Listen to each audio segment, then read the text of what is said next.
Hi there, Tim Bauer here from LiveVideoGuitarLessons.com with the practice tip of the day.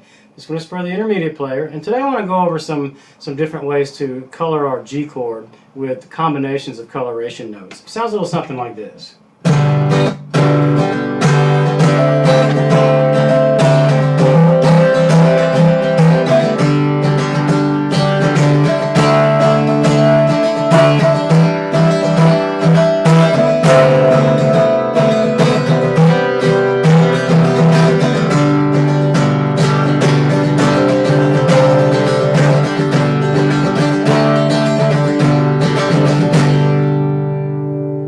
And that's not all the combinations, that's just kind of messing around. And that was all, when you're playing that, you're thinking that's just all G. I mean, that's because it really, it's just a G, and just kind of messing around with it a lot of different ways. So let's take a look at what we did. Over on the website, you've probably seen them or may have seen them. I have a lot of videos. I enjoy messing around with chord voicing, so I have lots of videos on that.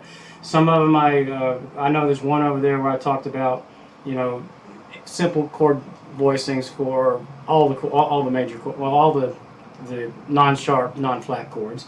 And I did another one finding different voices for different chords up the neck. And today I just want to focus on one, and I want to focus on combining those coloration notes. And we're just going to work on G because that's the most common chord, or most likely the most common chord. And I want to keep everything down here close to the open position chord. So and that's what I was doing. All right, so let's do a little quick theory. Our coloration notes are seconds, fourths, and sixths. So the second note of a G scale is A, the fourth note is a C, and the sixth note is an E. And those correspond in the next octave. The seconds correspond to ninths, that's an A note, and the fourths correspond to an 11th, which is the same C note as the fourth, and then the sixth is the 13th. And I'm not going to talk too much about naming these chords, but we just want to kind of find the notes. Just keep in mind we're working with adding A notes, or C notes, or E notes. And I'm hesitating because some of these chords, we're gonna keep our B note in there. Our B is our third, and our main chord is G, B, and D. That's our G chord. And so some of the chords are going to have that B in there. So all these chords would be like add to. If I have a G, B, and D, I'm sorry, this is too much theory. If I had a G, B, and D, and I just add an A in there, that's a G add to. If I take away the B note and replace it with an A, then it's a G sus to. That's all I'm going to talk about naming for now. All right, so let's just take our, I can't remember what order I did those in. So let's take our G chord. I'm going to play it this way, and I want to combine the second and the fourth. The second is an A note, and the fourth is a C note. So I pulled this down here to A on the third string, and I played my C down here. So, and that's not the only place to do it, but I kind of like them down here in the upper part of the chord, which makes them more akin to ninth and 11th. But we could, I mean, I think I may have added this in there. I can take my regular G chord, I can play my C note here, and that's just the, I didn't put the second in there. I may have done that, I can't remember now. I may have had the sixth in there, so put that E in there. All right, so let's take this same C and put our other A in there. So we can take this and pull my A down here and pull this up here and catch my C this way. I usually don't like it way down close to the root note, but just throwing out some options. All right, so let's take a look at combining fourths and sixths. The fourth is a C, and the sixth is an E. So I can just pick this up and get my E, and then I can catch my fourth here.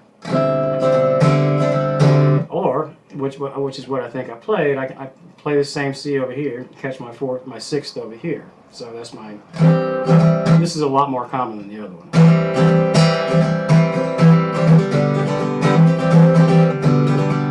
Okay, let's see, I could catch my C over here, and my E over here, and that leaves me with this. And I can either just leave everything off of here, just play it this way, because it gives me a sixth on the bottom, or I can play my G down here, or I can play my D here instead, and it gives me the sixth on the bottom again. So just from this form you get this sound, or this. And it's all kind of the same thing. Alright, so let's take a look at combining our seconds and our sixths. I'm trying to keep the video short, but I can see I'm coming up on 5 minutes here, so if I'm talking fast, I'm trying to wrap up. And we're not covering every possibility. I just want to get you thinking about this. So, you know, just find these notes on your guitar and just mess around with different places to play them. If you're tall enough, you know, you can reach over and catch this A like this. That's a second, or really more of a ninth over there. Alright, so let's look at combining the A notes and E notes. So I can come over here, and I can catch my second here. That's my A, and pick that up, and I get my E. Or I can come over here and catch my E here, and then come down here. How was I doing that before? Well, let me think about this for a second. Okay, so, I think I was doing that. So, I don't think I was playing this a minute ago, but I have my E and my A, catch my G over here, and then I have an E on top. Or I can swap it for that if I want.